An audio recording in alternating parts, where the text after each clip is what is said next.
Thank you for joining us this afternoon. I'm Jamie Gass, Director of Education at Pioneer Institute. I hope you and your families are safe and healthy.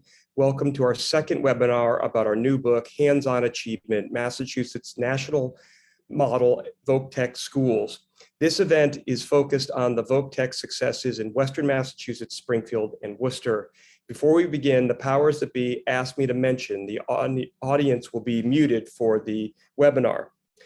In their foreword to our book, the co-authors of the Bay State's Education Reform Law, Tom Birmingham and Governor Bill Weld, discuss the state's landmark 93 Education Reform Act and how it applied MCAS standards and tests to vocational technical students. This was perhaps the most transformative part of that historic law. And Dr. Jackie Moore's outstanding introduction to the book tells the story of what Massachusetts learned from the famous debate between two of America's greatest Black educators, Booker T. Washington and W.E.B. Du Bois. These 19th century educational legends argued about Voc-Tech and liberal arts as paths for racial uplift. A century later, the Bay State drew lessons from their example to drive terrific gains for minority Voc-Tech students in Springfield, Worcester, and elsewhere. For nearly 30 years, the Commonwealth's state-led K-12 education reform work has been a historic success, leading us to be #1 in the country in reading and math since 2005, while also being the only state that's internationally competitive in math and science. In addition, the group of pre-existing schools that have made the most academic progress are our nation-leading vocational technical schools in Springfield and Worcester. They have done this while simultaneously preparing their students for careers as carpenters, plumbers, auto repair workers, medical technicians, in agriculture, and even in life sciences. As somebody who was born and raised in the Pioneer Valley and worked in Worcester 20 years ago, I'm so proud that Western Massachusetts played a big role in the Bay State's urban Voc-Tech success story. Not that long ago, the Voc-Tech schools, whose primary focus is occupational education, and served nearly twice the state average of special needs students, were among the state's lowest academic performers. But by embracing the accountability provisions of education reform, including academic quality, school choice, school-based autonomy, and working with businesses to prepare their students for the workplace, these Voc-Tech schools have delivered for their kids, the kids they serve, and taken their workforce development performance to an entirely new level compared to other states.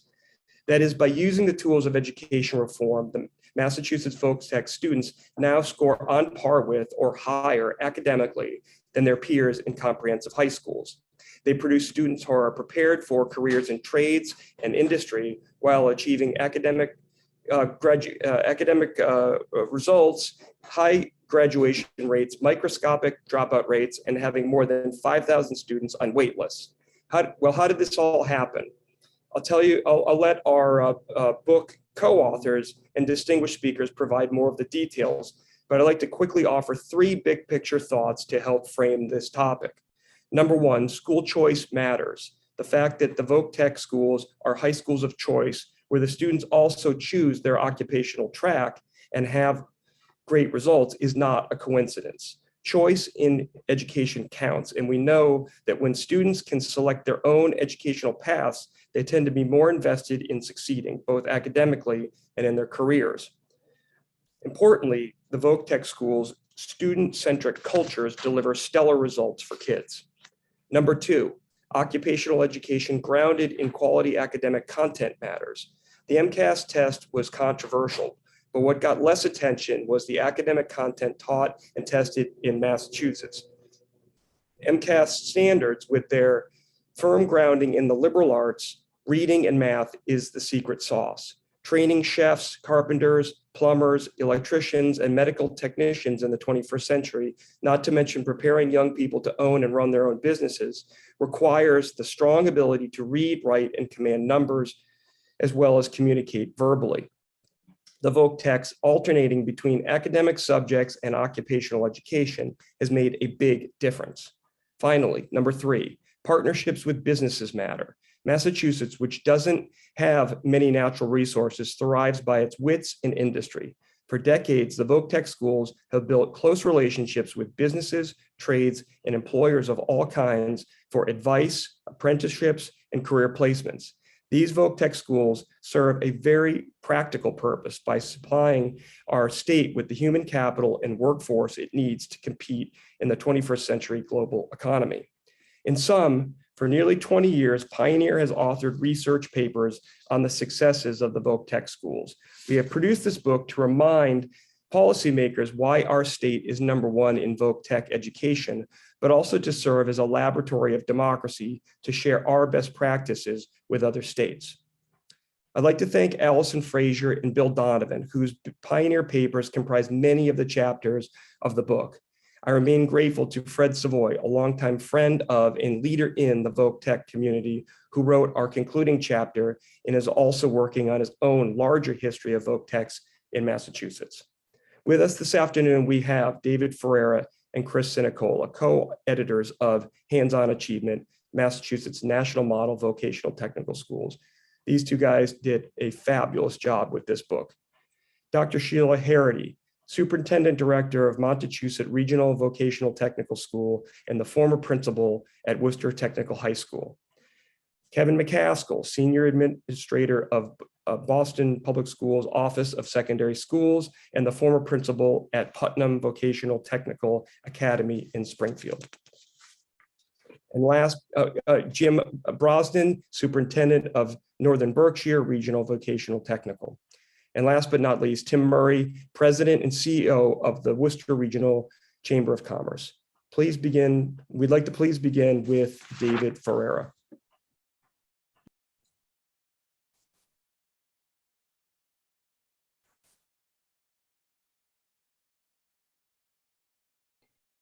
Good afternoon, and thank you, Jamie, for your kind introduction.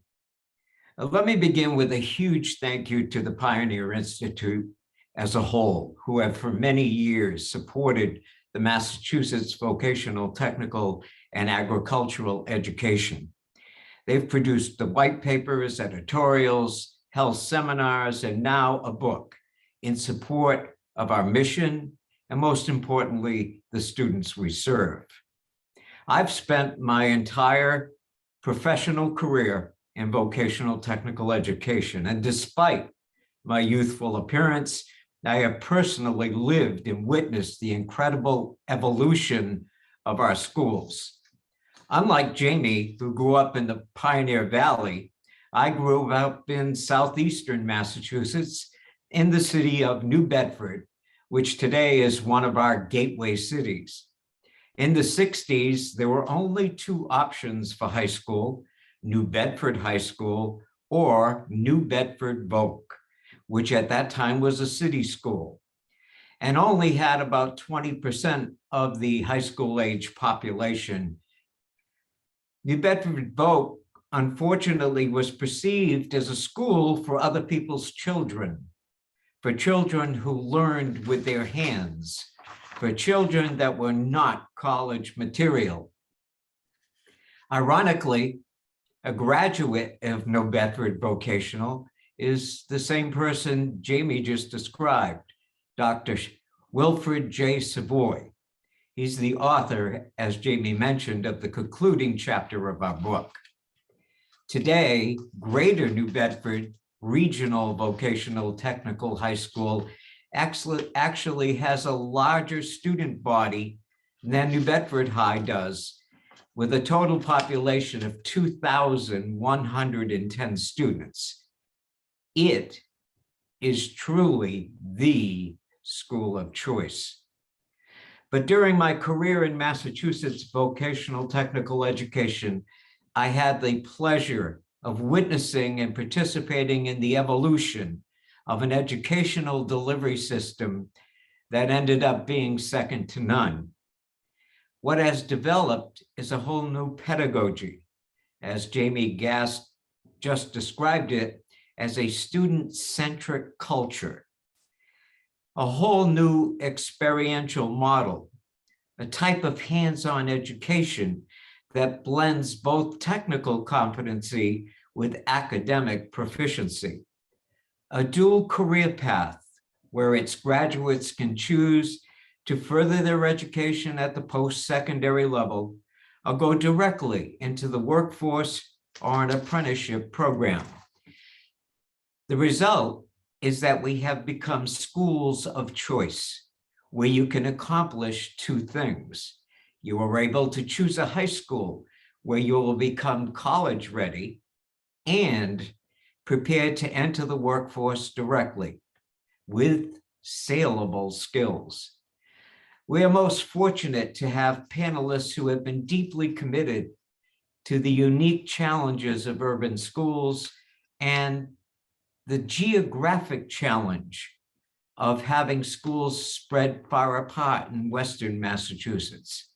A student-aged population that is declining overall, and unique industries in the Western sector of the Commonwealth. Yet despite these differences, the high quality of Chapter 74 Vocational, Technical, and Agricultural Education and the success of its graduates are still the same, no matter where you decide to reside in Massachusetts.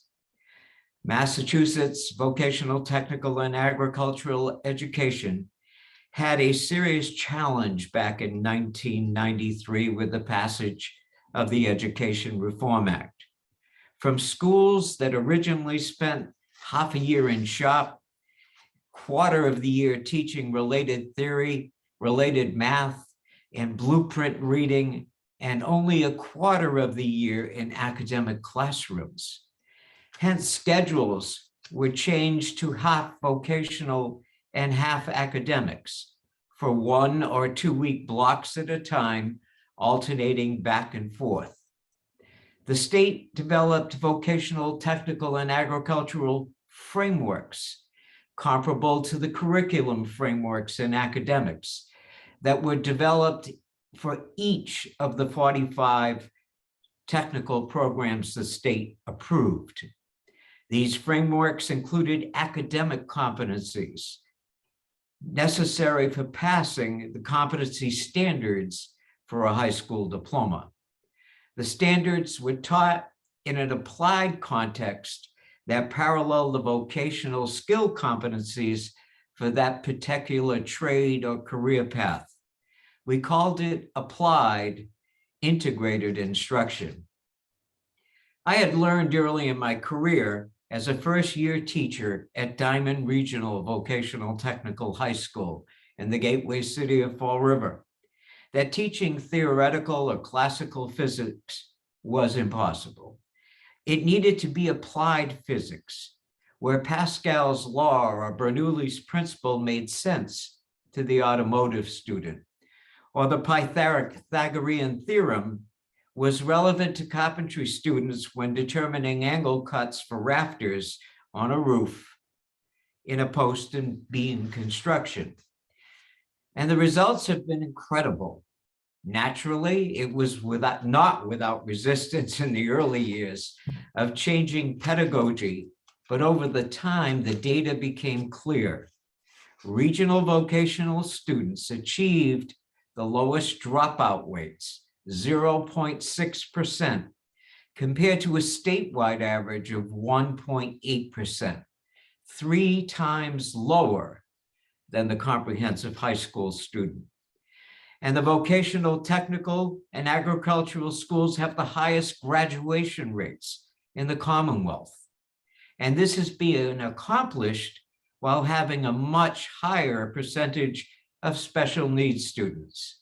On average, almost 30% of our population are learning disabled students compared to 17% statewide. We no longer have schools that have academic teachers on one side of the house and vocational teachers on the other. We are all vocational, technical, and agricultural teachers. We all have the same mission. What is wonderful is that we're part of the workforce development system and a close partner with business and industry. Our statutory requirements for each of our 45 vocational technical programs ensures a direct link with employers of our graduates. These individual advisory committees made up of parents, students, representatives of business and industry, representation from post-secondary education, from the apprenticeship programs, as well as the regional employment boards, meeting a minimum of twice per year, which results in recommendations on curriculum changes as industries change and evolve. Needed upgrading of equipment to remain state-of-the-art. Forecasts on upcoming changes in employee competency needs. And very importantly, cooperative education opportunities where students can, halfway through their junior year, meeting certain competency standards, can accept paid employment in lieu of additional training in a shop or laboratory. So if an advanced manufacturing student is hired by a company that makes precision parts for the aerodynamic industry, that student is producing precision parts, and that student is doing real work, is earning money. And we all know what teenagers do when they have money to spend, they spend it. And so stimulating the local economy as well. They are not just working in the field, they are partnering and working with other craftspersons and learning from them, more senior people in the company that they're being employed by. The other advantage is that in many high schools, students, seniors in particular, catch a disease called senioritis. And if you get half a year out of them in an academic class, that's quite good. For after that, all they're thinking about is graduation, proms, and the senior sign-out day. Cooperative education helps to cure that disease, for the student can get fired just as easily as they got hired. Plus, they must maintain certain academic grades to retain their co-op position.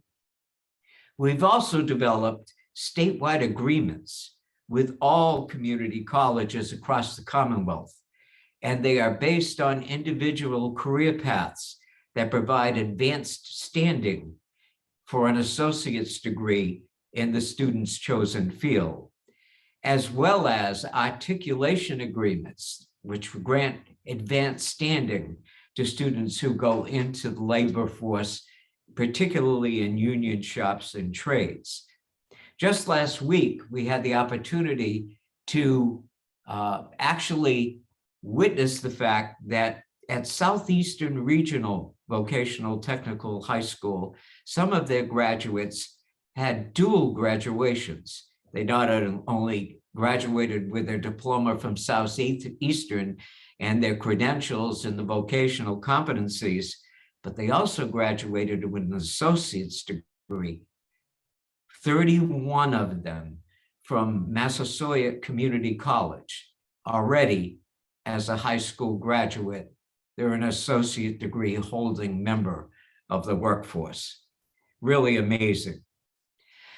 At this point in time, it is my pleasure to introduce my co-editor, Chris Sinicola, without whom I would have never made it through this project. Chris?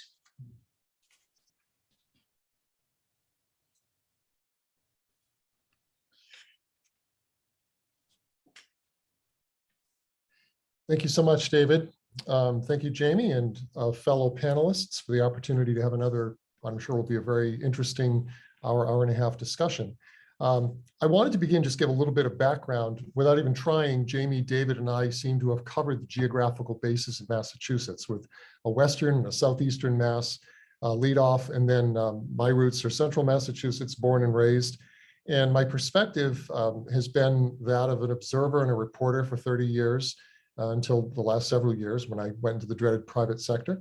And I've had the opportunity, either personally or through my kids, to see education at just about every level, to experience public and private schools, parochial schools, charter public schools, homeschooling for our children to one degree or another, as well as two of my kids going to Volk Tech. And of all those models, I have to say that probably the most effective, even much to my chagrin, more effective than the homeschooling, was the Volk Tech model. And that was a theme that really continued with our youngest child who went on to Northeastern, where the co-op program very closely mirrors the same kind of practicality that we see in Volk Techs in Massachusetts. So one of the really important models that makes Massachusetts unique is this idea of a 50-50 split between the vocational and the academic sides. David very nicely laid out how those are integrated, and they really are. But no other state, to our knowledge, has quite that same model. If you look around the country and start doing searches and research, you'll find that most states handle vocational education at the post-secondary level. There is some elements in the high school level, but usually it's a question of going on to something like the Porter and Chester Institute or a local community college or a technical college, getting an associate's degree, something of that nature. There are very few who have the kind of in-depth training that Massachusetts has at the high school level. And when they do, it's not necessarily going to provide the kids with the kind of hours that they get in Massachusetts.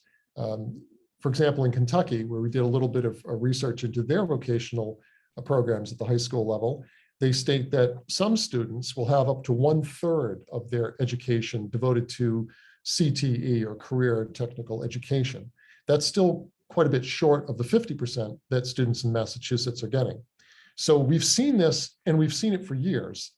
And I wanted to quote from some research I was doing this morning, speaking of Western Massachusetts, to illustrate a point that this is nothing new, that Massachusetts has been really devoted to these principles of vocational education from the very beginning, way back in 1905 when the legislation was first passed.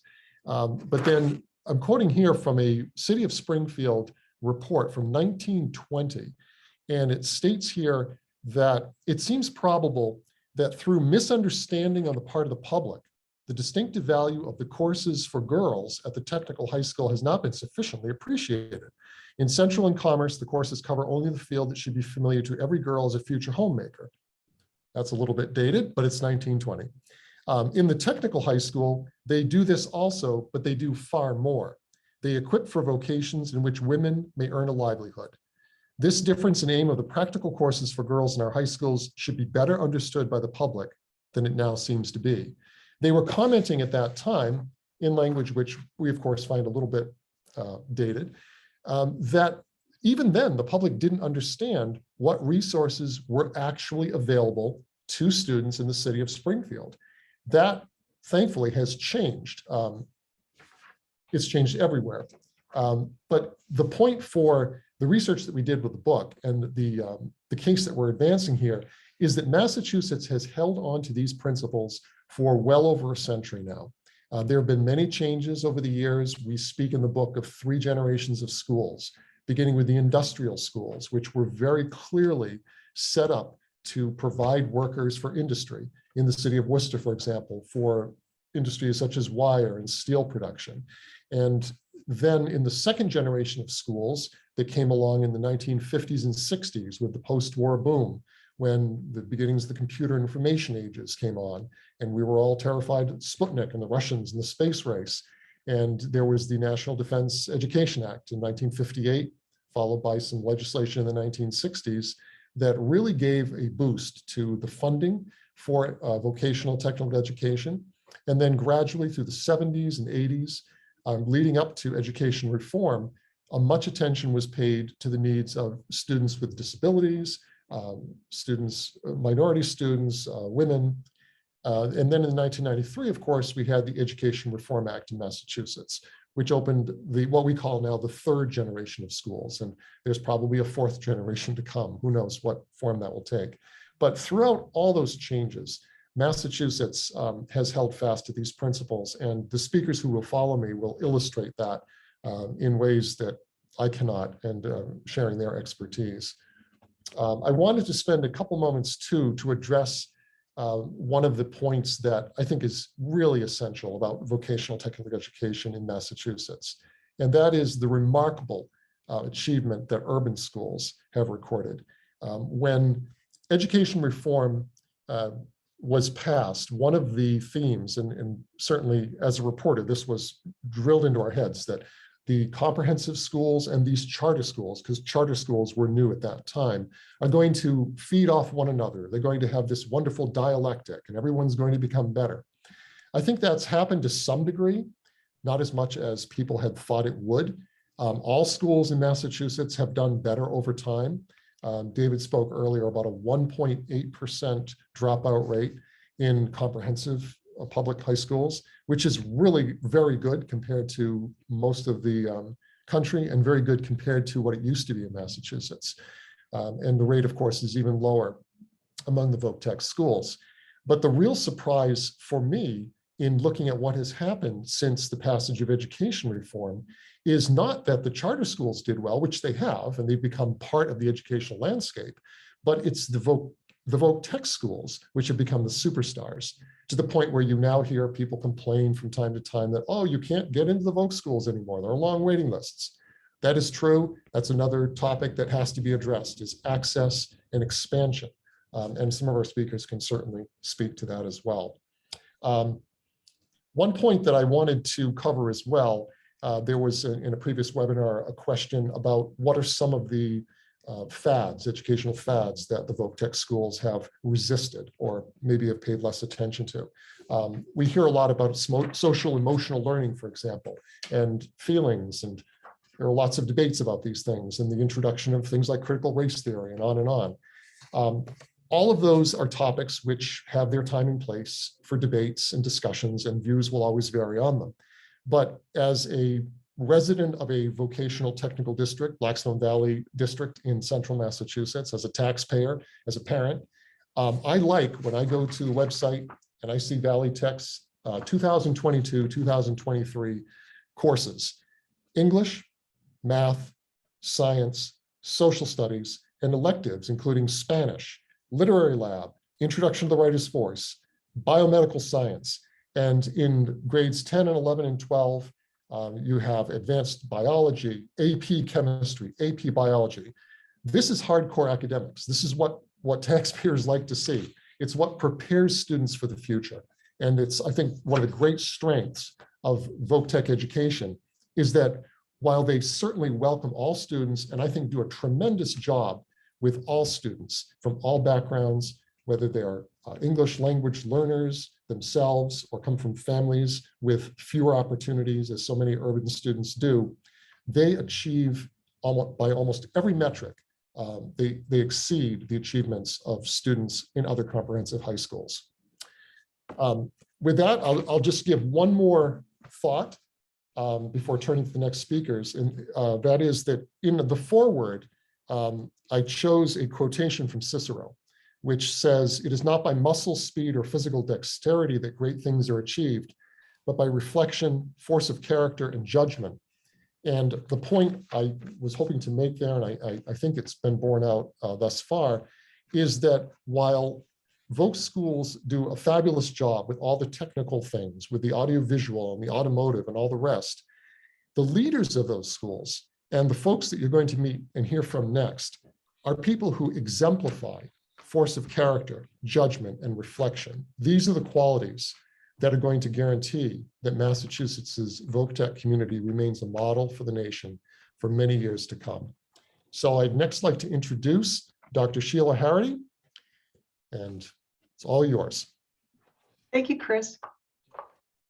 I appreciate it. So I'm privileged to be able to speak with you today and share the results of what happened at Worcester Technical High School. It's certainly a fun story to tell, and I'm thrilled that the success of the school continues. In 2006, actually a little bit before that, I should bring up, Worcester Technical High School was one of the oldest vocational schools actually in our country. It's the third oldest. And when I was asked to become the principal in 2006, previously there was a lot of turmoil. The NEASC organization had put the school on probation and had threatened to close the school based on antiquated facilities and low test scores and low student performance. At the time, Worcester Tech was the lowest performing high school in our city, and unfortunately one of the lowest performing vocational schools in our Commonwealth. And led by Ted Coughlin, the chair of the General Advisory for the last 50 years, he led the charge for a brand new school for our city, knowing that business and industry needed our vocational school, needed our youth to be trained to be our next generation of workforce for not only Worcester, but for central Massachusetts. So when they had called and asked if I would open the brand new school in 2006, Worcester had invested, as well as the Commonwealth, $90 million in this beautiful state-of-the-art facility that was incredible. And people had said to me, "Oh boy, you're not going to take that job, are you?" And I thought, for me, it was an educator's dream. That vocational education is such an important educational model that I knew is very successful and really creates that relevancy for students and where the light bulb truly turns on. But people also understood the pressure that the leadership and the administration, not only at our school, but in our school system, was under, based on the investment from our business leaders and our political leaders to make sure that this school was going to turn around. And sure enough, that's exactly what we did. We really subscribed to the old model of the 3 R's, reading, writing, and arithmetic. We really changed it to 4 R's. And the 4 R's for us were rigor, relevancy, relationships, and responsibilities. And what we did in regards to the rigor, you weren't going to have high expectations and student success if you didn't have the rigors in the classroom. We immediately doubled down on the number of honors courses at our school. We did not receive any state turnaround money at all. And we needed to continue to think creatively and out of the box so that we could be able to provide those opportunities for our students. And by doubling the number of honors courses, what we did is we asked families and their students to reach and really dig down and work hard. But at the same time, we had incorporated AVID, Advancement via Individual Determination, into the school as well. So the students, although we asked them to increase their rigors and take an honors course or take several honors courses, we also put the student in the AVID support group. That we had a tutor that we had partnered with our colleges. We're very fortunate at Worcester to have so many colleges, and we had tapped into students' learning experiences, and they could do their have their student loans and their work experience over at Worcester Technical High School. So we partnered with them, supported our students as they were in honors courses. And next thing you know, you're starting to change the culture of expectations for our students and for our school. Well, in the honors, the students started doing well, and believe it or not, it was actually a vocational instructor that came to see me from the health program, saying that our students are graduating with CNA, home health aid, CPR, first aid. But she really wanted some of our students, if they chose to become a nurse or a doctor, to be able to be provided the academic courses that Chris was just reading a long list from Blackstone about. And so we actually started advanced placement biology specifically for our health students and to help support them again in their vocational technical training. And for us, it was a mind shift. Originally, Worcester Tech was a place where you came to the vocational school to learn a trade and go directly into the world to work. over 70% of our students qualified for free or reduced lunch. And for us, we really had some important conversations about morally and ethically, should our students also have an opportunity to go on to college? Who says that a vocational student has to go directly into the world to work upon graduating from a vocational school? They should also have the opportunity to go on for additional training, either at a technical institution or 2-year community college or a 4-year college. And it was up to us now to incorporate and offer those opportunities for our students to take honors and AP courses. And that's exactly what we did. Every single year, we introduced another advanced placement course, or at least one, if not two. And I'm really proud to say that the school has over 8 advanced placement courses. Originally, the people thought, the students, we were setting them up for failure, and nothing was furthest from the truth. They're receiving college credits in their AP courses, while in their vocational program, we're earning industry recognized credentials, as well as having incredible opportunities to have those hands-on projects. So I'm happy to say that within the 7 years with the student MCAS scores, in English language arts, it was down, the passing rate was in the 20s %, and I'm really proud to say that it went up 65 points in 7 years, and it went up 50 points in mathematics. So our students were soaring. The graduation soared to over 95% passing rate, a 4-year passing rate, and 1.3% dropout rate. Students really became engaged, really bought into the school, the culture, and the culture of success and their can-do ability. After rigor, we certainly knew in a vocational school we had the built-in relevancy. And in regards to the relevancy, that's where truly I feel like the light turns on for students. There's so many times, and I'm not knocking on a comprehensive high school, it's mainly the schedule of it. Every 50 minutes or so, you go from course to course to course. And in some cases, students, will memorize and then regurgitate for a test and then forget, because they really don't get the full hands-on experience of why am I learning what I'm learning. And I think that is when I've heard people say the secret sauce, that's the special sauce about vocational education, because that relevancy, you're learning these technical theories, you're learning about various math concepts and so forth, but you're incorporating those concepts into your projects and the skills that you're obtaining in your vocational program. And in our build, as well as in our thought process of the curriculum, we made sure that all 24 technical programs had a hands-on experience, which included a full-service L'Oreal Redken day spa for our cosmetology students. We partnered with Worcester Credit Union and offered a full-service branch of a bank connected to our business tech program. We have a 125-seat restaurant open to the public that serves Monday through Friday lunch to our community members. We had a 16, or still do, a 16-bay Har Toyota service center for our auto students, where they serviced over 250 students and community members that came and fixed their cars. So now you had the rigor, the relevancy, and the relationships.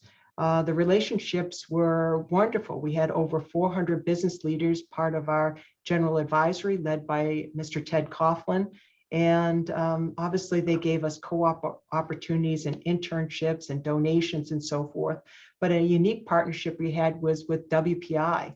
Our students actually helped participate in a solar decathlon where the engineers thought about how to build a zero energy modular home, but they needed our students to be able to build that. These relationships created so many incredible opportunities and didn't cost the school any money at all. And the last part of the 4 R's is responsibility. It's so important for young teenagers to understand how fortunate they are to be at Worcester Technical High School. And we made sure that that responsibility of giving back to our community was ingrained in all of our technical programs. So we built houses for Habitat for Humanity, or Matthew 25 for low-income housing. When our city manager, Michael Bryan, would call, he asked for wreaths that could be made in our welding department that could be hung by all the lights on Main Street and on Shrewsbury Street during the holiday season, so that we could attract people to come to our downtown and decorate our city during the holidays. When he called about redoing the bridge at our iconic Elm Park, the bridge for Robert Kraft's wife, Myra, a Worcester resident, it was always yes. And how do we give back to the community that has given so much to us? And because of these 4 R's, I believe, got the attention of President Obama. He selected one high school in the entire country to deliver a commencement speech. And he came to Worcester Tech to our graduation in 2014 to hand out the diplomas and to actually celebrate with our city and our community, and to showcase us at a national level about what can happen when a community comes together with the idea and the vision and the leadership of what's best for our students and how we can help support our community and create a workforce pipeline for our youth of tomorrow. And with that, I really am excited to now introduce Kevin Mccaskill. Kevin is a person that I highly respect and honored to call him a friend. And with that, Kevin, please take it over.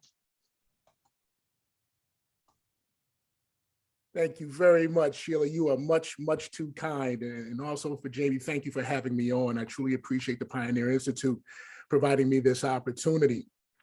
And, you know, I'm during the time of Sheila, while she was at Worcester Tech, I was just beginning my tenure at Putnam Vocational. And give you some context, I avoided high school for my first 16 years of education. I mean, I was a middle school guy for roughly 14 years, 8 years as an administrator, then additional 2 years to get me to 16 as an elementary school principal. And on June 1st of 2004, the state was really looking at Springfield under a microscope, and some drastic changes had to occur. And one of those changes was that I was reassigned to Putnam. Now, at the time, Putnam did not have a stellar reputation. It was one of the lowest performing schools, you know, and not only just in Springfield, but in the Commonwealth of Massachusetts. You saw a school that had dwindling enrollment, but you also saw a school that was physically deteriorating. I mean, the school was one of those WPA projects that was completed in 1938. And it looked like if we were the last, I think we were the last of the wooden door schools where we actually had to chain them closed, you know, in the evenings. But what was occurring to me, even though I was shocked to get this position and really didn't understand why, you understood the demand that this was. And very early on in my tenure, I really got a glimpse of how important this approach to education was, because I really didn't understand it. And I too, and I must admit on this webinar, I was one of the naysayers for Putnam. I was in the middle school, and we would try to avoid the school because of the reputation. And yet God has a way of sending you a message, and there I was at Putnam. But one of the things that we really had to hustle to really get done was to make some real quick changes. And quick changes are usually the most difficult. And so you go after low-hanging fruit. One, we really had to start destroying the perception of vocational education in the city of Springfield. And when I say the enrollment had dwindled, at one point in time, I would believe in the 90s, Putnam's enrollment was well over 1,800. Upon entering, about 990 students had entered the school. Now, if you fast forward in the 6 years that we were there in 2010, enrollment had increased to over 1,600 students, and this was with an admissions policy. And one of the points of emphasis that I like to make is the legwork that was done. We went to every middle school, we went to every community center to really preach the gospel about the advantages of going into a vocational school. And families really voted with their feet. Since 2007, up until today, this very moment, Putnam has been the high school of choice in the city of Springfield. And that is incumbent on the hard work of a lot of individuals to make sure that it just wasn't a fad or a gimmick, that it was the real deal.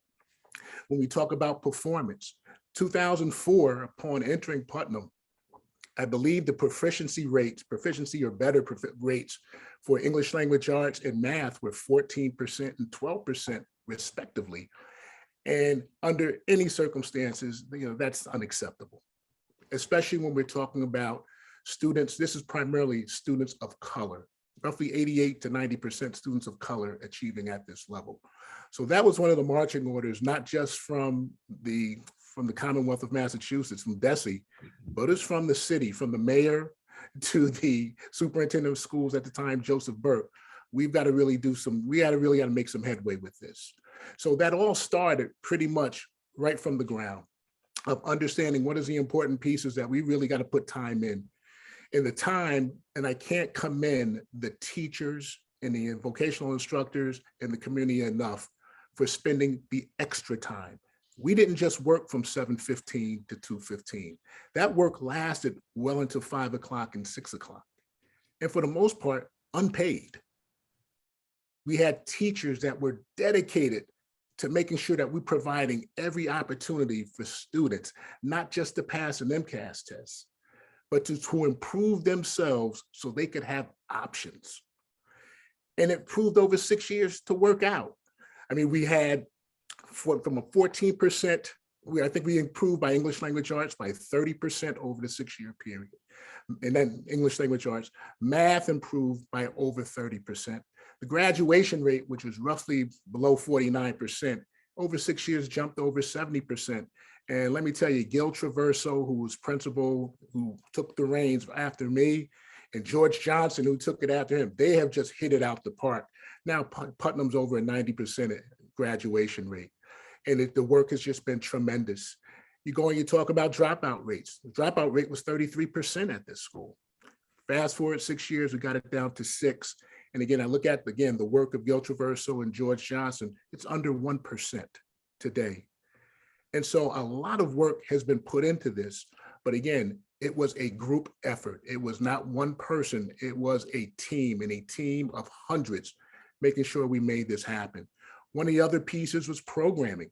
As you know, Springfield is one of the most poor, one of the poor communities in Western Massachusetts, not only Western Mass, but all of Massachusetts.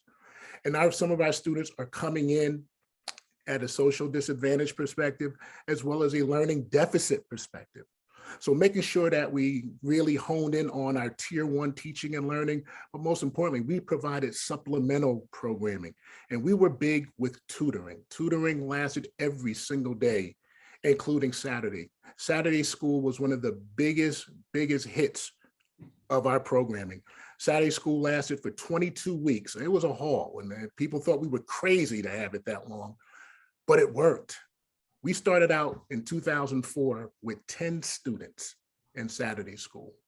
When we fast forward to 2010, we had nearly 200 students coming to Saturday school, not just for tutoring, but also for vocational program, for special projects, or special things that they were doing in school that they could not complete through the course of the week.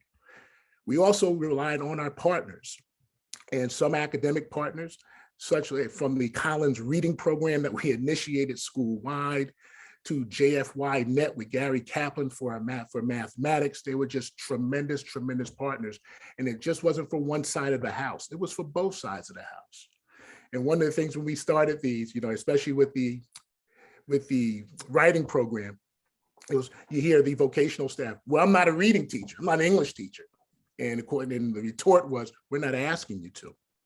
We're just asking you to make sure that you are including this and integrating this into what you do. And it went back to David Ferreira's comments with the vocational frameworks. And we put a special emphasis on strand 3, embedded academics. We made sure that those students saw the importance of core content in their vocational areas, because that would solidify the fact of it was needed, is why it was important to take these math courses, to take your English course and your science course, because they were all relevant to what you were learning in the shop class. And the teachers bought in. We went to a common board configuration for our lesson for objectives and agendas. They were plastered on the board on both sides of the house. A common configuration for lesson planning so we could stay consistent with what we were offering. And so these are the types of things that we had to do in a short period of time to really make some headway. So, and also to fast forward, we really wanted to be high school. And we had a full assortment of athletic programs. As Sheila indicated, we really wanted this to be a full service school. And we did. And our involvement with Skills USA went up tremendously.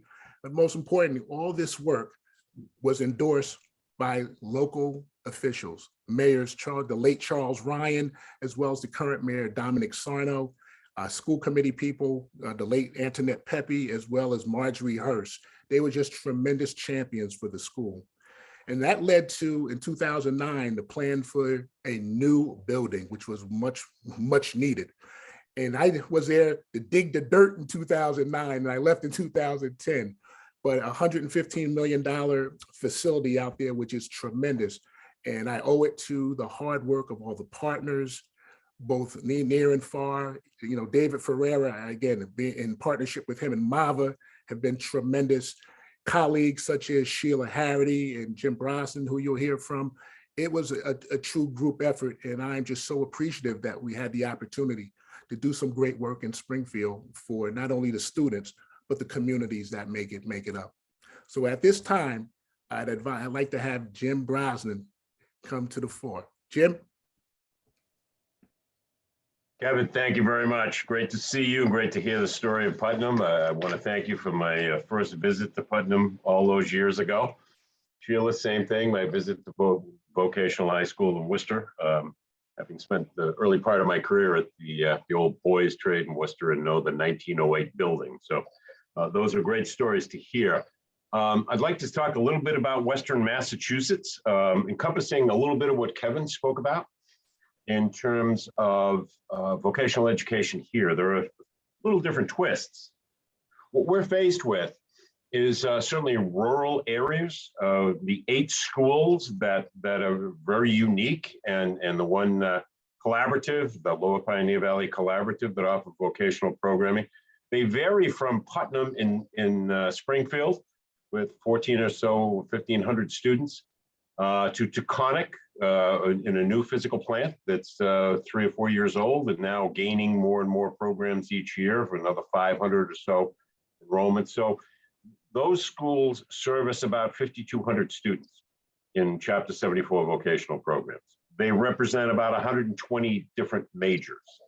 They represent 138 communities, and of those 138 communities, 60 are really members. So from Franklin County to McCann here in the north, to Smith Vocational in Northampton, they're able to provide. The difference we have is so many small towns are not member groups, have to tuition their students in.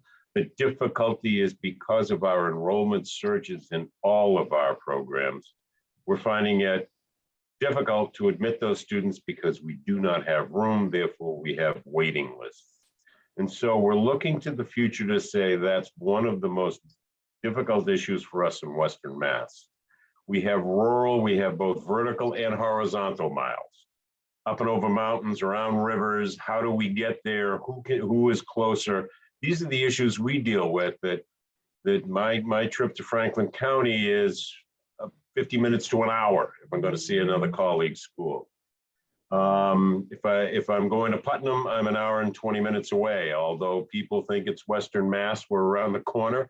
It isn't, and we go all the way to Pathfinder and Palmer. So as we begin to blend all of this together, we're looking at our goals in the future of collaboratively figuring out how can we expand our offerings open up? How can we expand our schools, and how can we meet that demand?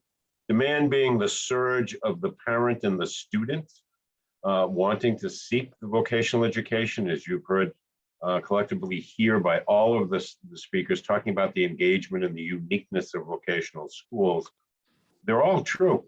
And the reason is what we're trying to do is make sure that we can substantially offer and increase those offerings to meet the demand of the business and industry and the parent and student looking for our method of education. There's a significant number of issues that make us as successful as we are. Those were the introductory remarks that both David and Chris certainly spoke to. And it's a long history, and I've been at that long history because I'm 50 years in vocational education. Been through all of those discussions, and we move forward, but there's a uniqueness to what we do. And that uniqueness is through our vocational, through MAVA, our vocational administrators organization, I'm as close to the superintendent at Cape Cod Tech, or I am to Sheila, or I am to Kevin, or I am to Andy and at Smith Vocational, because we share issues, we share product, we share how we do accomplishments, and we're constantly in communication with each other. Help one, help all. And I think that's unique to other school systems. We don't issue with local politics. That isn't any of our considerations. We really don't look to whether our athletic teams are winning state championships or anything like. We're focused on providing our students what they expect and providing a different culture. Every vocational school has a unique vocational culture. Add the name of the school, it's a McCann culture. It's a Monty Tech culture. It's a Worcester vocational culture. It's a Cape Cod Tech culture. What it is the opportunity that our faculty, and virtually half of our faculty members from private industry, and they're with our students over 6 hours a day for that vocational week. They grow relationships, and they're able to work with the students. They're able to not only give them the technical and not only give them the embedded academics, not only give them the skills prep for resume writing, interviews, how to dress, how to work, success, and the technical piece. But they're also able to spot students. They're also able to be that adult representative that student can look up to, that student can talk with. And so there's another advantage, and that's part of our culture. We talk about a culture that it has expectations. All of our students, all of our faculty members, understand that we need to continue to move forward, that we're really dedicated to how can I be better tomorrow than I was today? How can I improve what I was able to do? How can I maintain that level of excellence and be better? We shape our students to meet that, which is a business industry standard and a personal standard. We're opening ourselves up to enhance most of the really desire of everybody in our societies. So we're very privileged to have that. As colleagues, we know each other personally, we know each other professionally, we work and we share. The uniqueness of the Western Mass piece is just because of the miles involved. And I think the communication, luckily we can do it electronic a lot of times. We need to have those relationships to share what we're doing, to always be in constant communication. Because when I gave you the statistics of 138 communities, my God, you know, that makes it difficult. Some of our students have an hour and a half or an hour and 20 minutes on a bus ride in the morning to get back. Some of our students cross lines from Vermont or Connecticut because that's the close proximity of this. And so we're educating certainly an entire workforce here, where the populations are less than they are in the East or in urban central Mass. But nonetheless, the businesses and industries have the same demands and the same excellence. So that's where we find ourselves. We do two things, all of us. We both train and educate the workforce. I think the difference between ourselves and other schools is the training piece. There is only one way to teach a skill set. There is only one correct answer, one correct method, one correct outcome. The education is the opportunity to be able to have that opportunity to try and calculate a problem, figure out the solution, manifest that, and also to academically be better as a citizen and better as a participant within your technical careers. And so we carry that, as it's been referred to, the academic as well as, so that the opportunities for college enrollment and the opportunities to continue in your chosen career fields. When 14-year-old students enter our buildings and they're going through our programs, they're growing over those 4 years. And that career pattern, they light up with a student saying, you know, I really want to continue in this field at the next level. And that next level could be engineering. It could be going on through health science into nursing careers or other related medical careers. And so we provide that opportunity for them. I also mentioned that here in the rural communities, we have to support all of the industries that are supported in much higher dense population systems. To that end, uniquely, in McCann being the one in the Western Mass, we have post-secondary programs. In part of what we do is providing the practical nursing, which we do statewide in a dozen of our regional vocational schools. We in Western Mass are able to do that and provide some of that medical career piece. So with the programs that we have, I think we're well. One of the last things that I will remind you of is that when we look at the two parts of our culture, when it used to be those kids that David referred to go to vocational schools of some 50 or 60 years ago, to what we have today, I've always remarked that it is the dignity of work as a society that we should value most. Dignity of work is everybody respect the level. I certainly would respect my surgeon, who would certainly respect my electrician. Anyone in the workforce needs to have that. And I think as a society, as we get closer to that piece, it will be less of a class look of saying, oh, you have this advanced, so you must be better than me. And I think we're rapidly finding out that it is that dignity of work that is providing the impetus, is providing all of the applications that we have, certainly to the program and all of our programs. Leaving you with Western Mass is working as hard as we can as an organization and a group to provide, as I said, well over 5,000 students the career fields that they are interested in our society reports. Distinct pleasure to introduce my longtime friend and colleague, President of the Worcester Area Chamber of Commerce, Mr. Tim Murray. Tim? Thanks, Jim. Great to be with all the panelists. I guess, I would say, as I kind of was reflecting on today's discussion, I had the privilege to lead a chamber organization that has roughly 2,300 members, nearly 40 communities in Central Mass and Southern Worcester County with our partner affiliate chambers. And the single biggest issue that we hear on a daily basis from our members, most of whom are small businesses, regardless of the size of the sector, is access to a talented, trained, motivated, educated workforce. And, to some extent, that daily interaction with so many of these business owners and leaders is kind of a validation, I think, of the work that everybody on this panel has been involved with. In a very significant way, some making it their lifelong vocation as educators. For someone who spent 17 years in an elective office, I also feel good that, we were on to something and pushing the right thing, because kids and families are voting with their feet, increasingly wanting access to Chapter 74 programs. And in doing so, we are empowering those kids and families. Chris had mentioned, some of the buzzwords that are out there, and that people use, and some of the conversations in the public square, and, things like economic empowerment and economic justice and educational equity. People can ask, what do those mean? Well, it's about giving people ladders and rings to succeed, both educational and economically, whether through employment. And Jim just talked about, training students and educating to business and industry standards, training and educating a workforce. We're also building and empowering a whole new generation of entrepreneurs.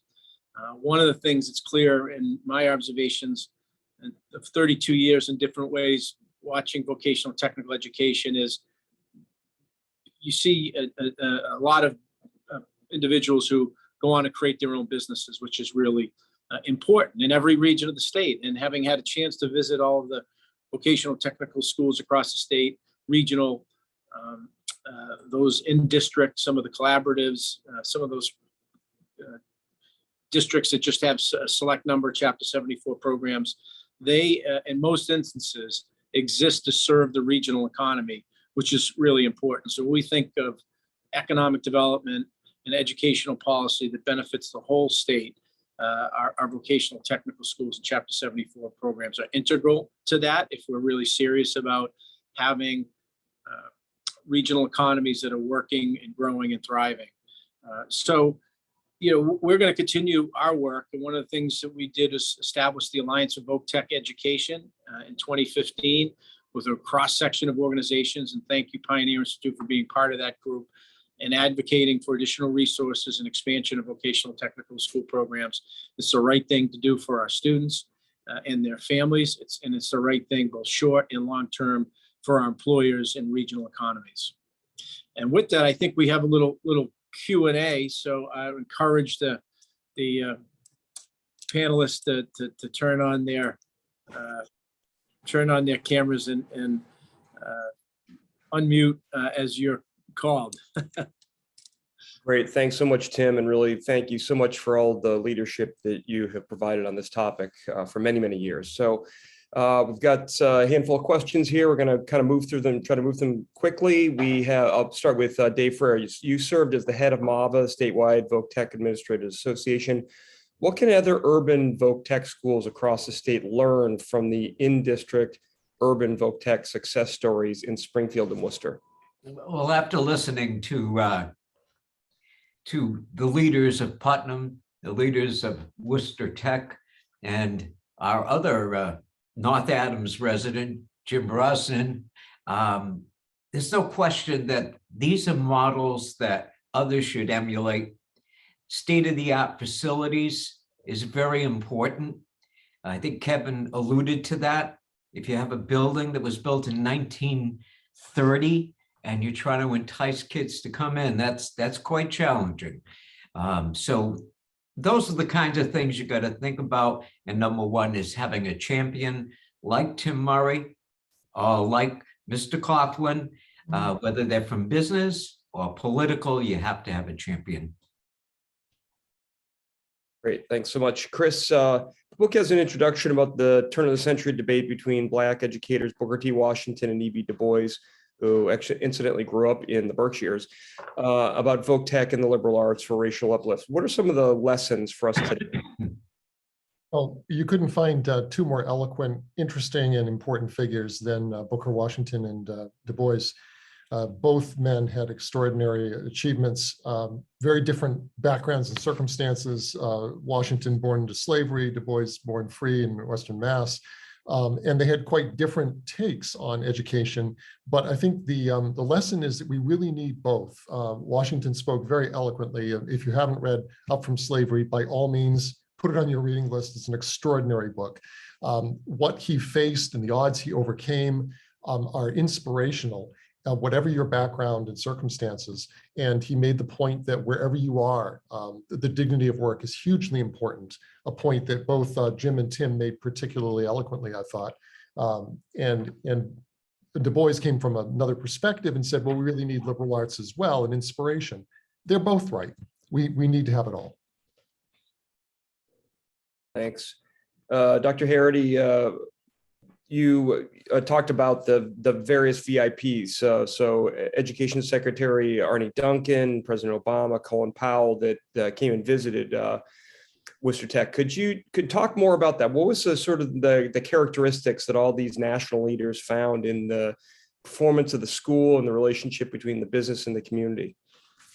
So you just touched on the important points that I would bring up, that they were drawn to Worcester Technical High School because of the school business partnership and also the connection to the workforce pipeline, higher ed, and also the support of our community as well as our political leaders at the local and the state level.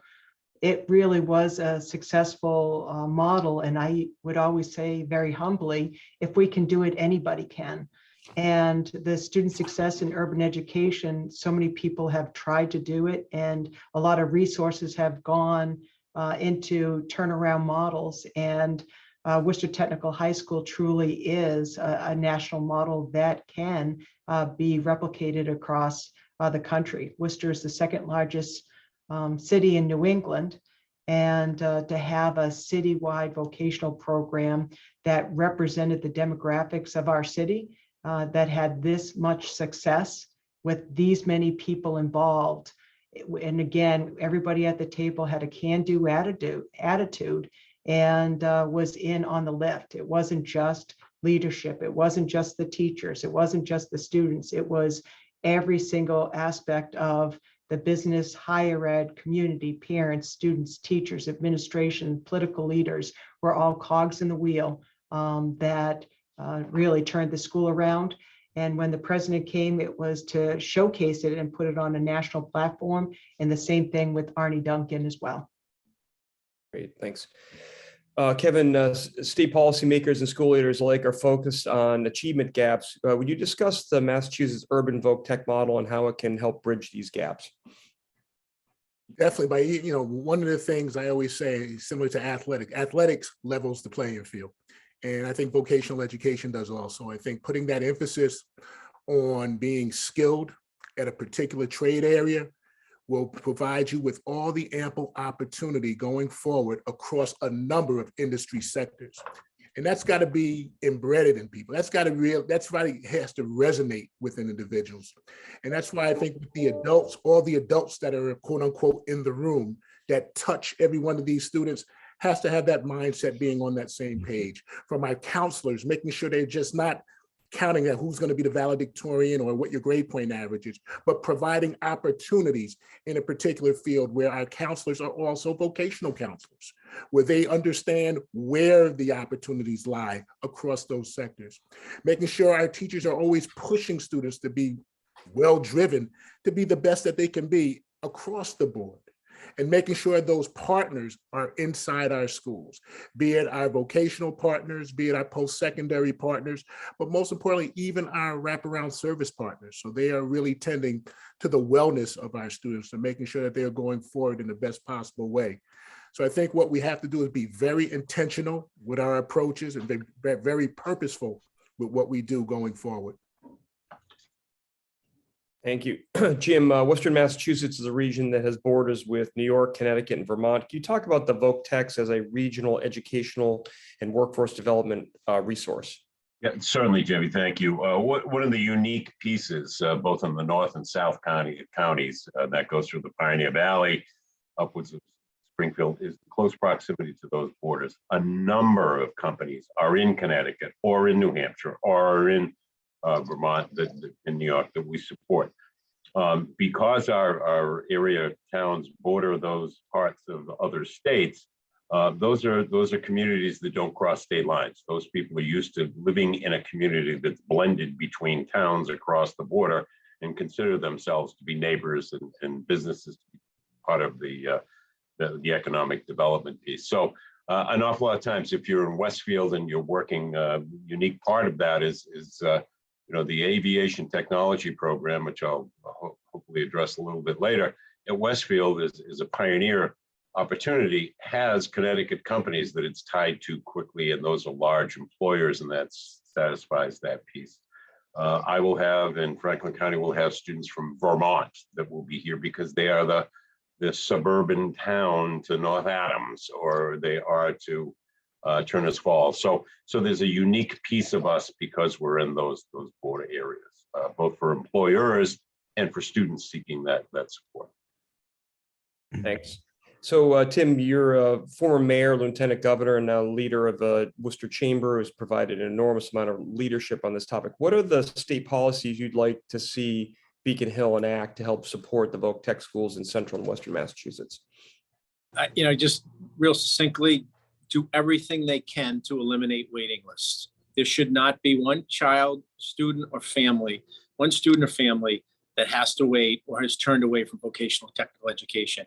And we're a moment in time in Massachusetts modern history, unprecedented, where there the surplus state budgets, ARPA money unspent. I think this is a unique opportunity, not just with our expanding in our regional voc techs, but expanding Chapter 74 programs in our comprehensive high schools. If we have failing high schools or enrollment shortages, then pushing those school boards and superintendents to rethink and create new vocational technical schools. It's the way of the future. It's about empowering students and families, both economically and educationally, in a whole host of ways by giving them skills that are desperately needed out there in the workforce. Great, thanks. David, the Voc Techs have a unique mission-driven culture. What are the policies that urban comprehensive high schools should emulate from the Voc Tech schools in Springfield and Worcester? First, to Tim's response to Tim, he's spot on in terms of expanding access. That's an absolutely critical thing for us, for our kids in the Commonwealth. And the time is right because of the surplus budgets that we have. The comprehensive high schools have some particular issues, particularly around scheduling. And that's really what it comes down to. This block scheduling that we do, a week about schedule, is very difficult in a comprehensive high school, but they have to find a way to schedule large blocks of time for purposes of instruction and bigger projects, and also for cooperative education to work, which is important. And secondly, high expectations in those programs. Thanks. Thank you. Chris, the school autonomy and the connection to the local business has been an important part of this story. Do the Voc Tech schools have lessons for improving economic development in more rural communities? Absolutely. I mean, I can't add much to what Jim said about Western Mass's experience, but it didn't take too much research to find a recent op-ed by Richard Sullivan of the Economic Development Council of Western Mass. He had a piece in the Mass Live a few months ago talking about robust broadband access, clean energy jobs, which are poised to take the 10th position over surpass textiles for the 10th most important industry in Massachusetts, and cyber jobs. Those were three things that he singled out as important. All of those know no boundaries or borders, and all of those can be supported through robust vocational technical education training. Thanks. Dr. Harry, Worcester has a robust higher education and longstanding and accomplished industrial culture. Can you talk some more about those relationships and how those relationships with both higher ed and in industry really help drive the success in Worcester? I'd love to. So in 3 examples of higher ed would include, we were trying to fit the Spanish course for our students if they wanted to go on to higher ed, to have the 2 sequential foreign language courses. We couldn't fit it into our master schedule, but we knew we could at the college level. And we partnered with Quinsigamond Community College. They gave us their instructor. Our students received 6 college credits free of charge and took Spanish 1 and Spanish 2 with no money exchange. They were given the opportunity to use our school in the evening program as a wonderful partnership. We partnered with Tufts University to start Tufts at Tech, which is a veterinary clinic open to families that can't afford proper animal care.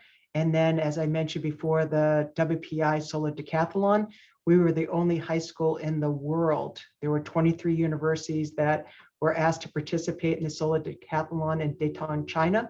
And our students were the only high school that participated supporting WPI in that venture. Great. Kevin, you talked about the political leaders in Springfield and how they supported Putnam's, urban Voc Tech reform.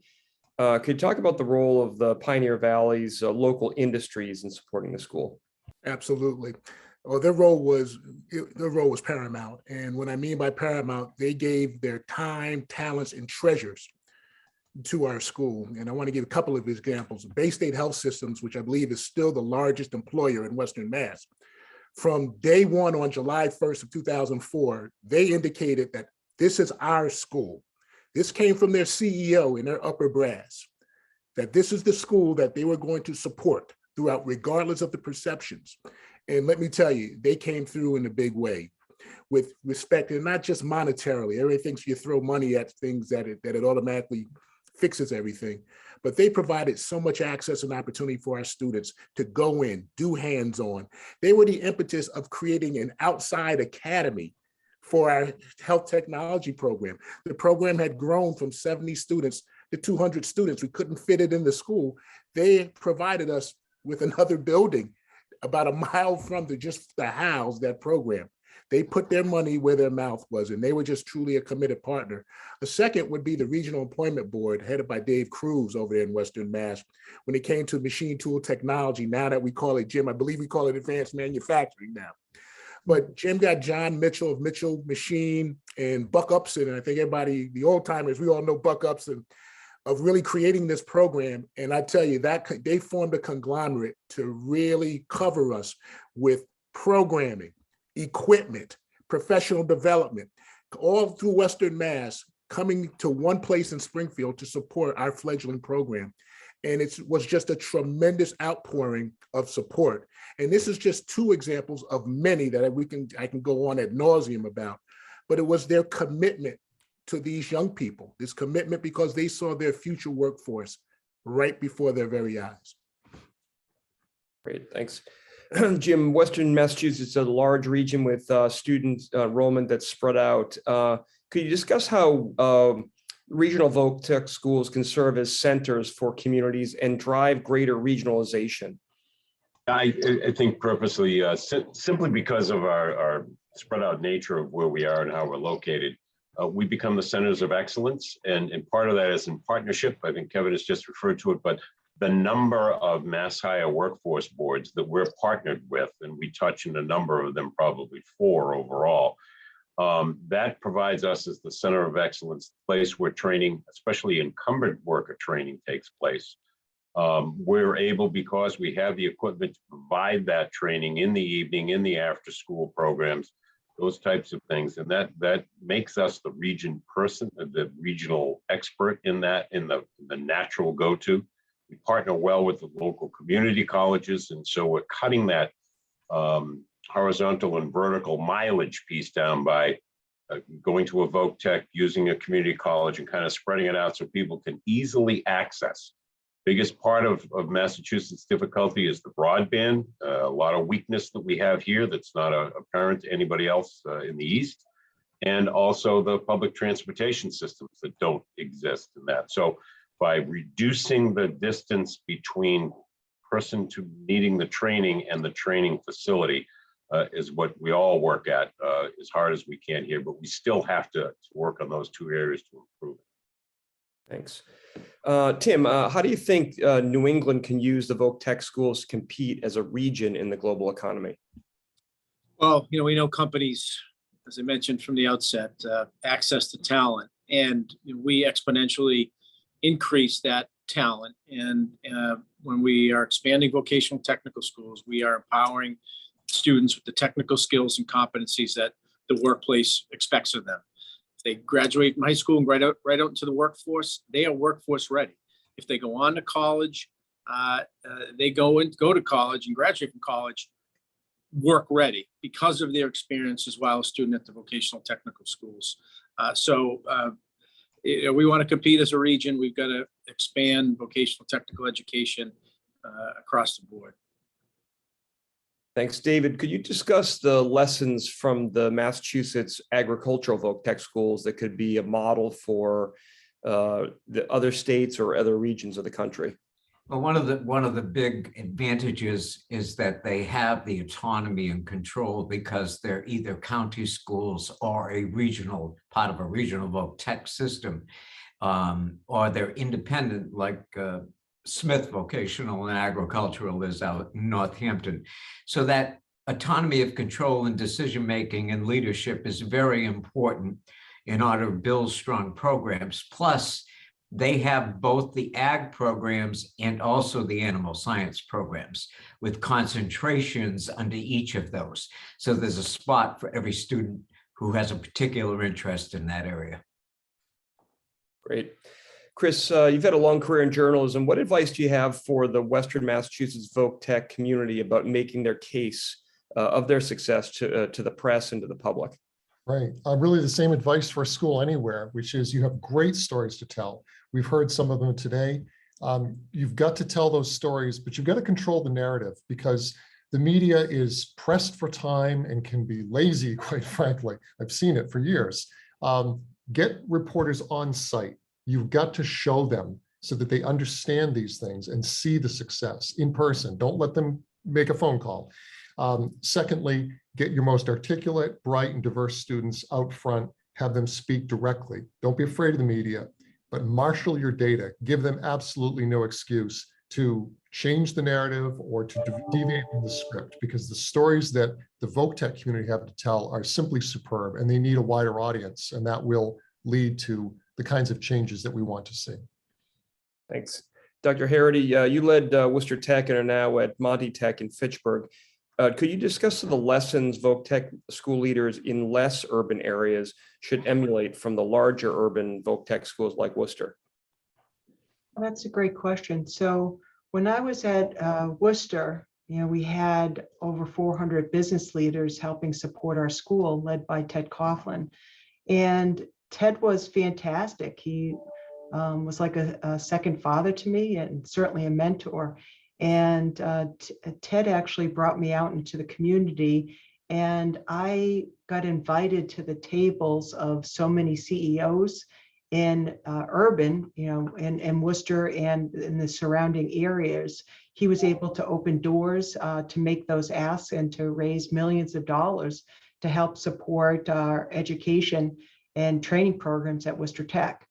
And what I learned from that urban experience is that there's so many business leaders and community leaders that are just waiting to be asked.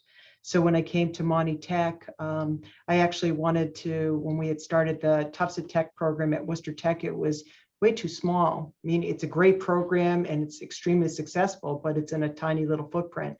And coming out to Monty Tech, I had said to the school committee, if we raise the money, can we build a 75,000 square foot veterinary clinic? And they laughed and they said, oh, sure, but they're not laughing anymore. We have a full service veterinary clinic funded with the medical director from VCA servicing our community now. So my advice to others would be go out to the community and continue to start those conversations and continue to partner together, because there's a lot of people out there just waiting for you to call. Thanks so much. So going to let Kevin have the last word here. You've worked in the schools in Springfield, Hartford, and Boston. Can you talk about some of the urban Volk Tech lessons you think larger urban districts across the country could be learning from the Massachusetts success? Absolutely. Invest in them, support them, and most importantly, believe in them. This is the approach that really sets the table for a lot of students of color. And it also answers the question for students always have, why am I doing this? It gives relevancy to education, and it goes far beyond academics or just the compulsory approach to education. So those are just simply put, Jamie, they just have to invest, support, and believe it. Because when we talk about industry always talks about diversifying. And, unfortunately, in some of our regional schools, they aren't as diverse as we would like them, but it's because of their catchment areas. But in the urban settings, we have just diverse talents here, and we need to cultivate that talent. So school systems, urban school systems, need to see this through the lens of workforce development. How do we work with industry to get these talented individuals, these schools, these students of color into these fields to change lives? Great. Well, I want to thank all of you, both for your work and careers in vocational technical education, all of your work, Chris and David, on this book. This is a great story. It's unmistakably great. And we're particularly proud of the work that folks have done in Western Massachusetts, Springfield, and Worcester. And we're very proud of the school leaders that we've had with us today. They're able to tell that story so well. These schools are enormously important. They are the lifeblood of the Commonwealth in many, many ways, and they serve as the way in which the Commonwealth is able to compete in the 21st century. So again, we have hands-on learning, hands-on achievement, Pioneer Institute's book. It's available on Amazon. And thank you all for your time today. Thank you.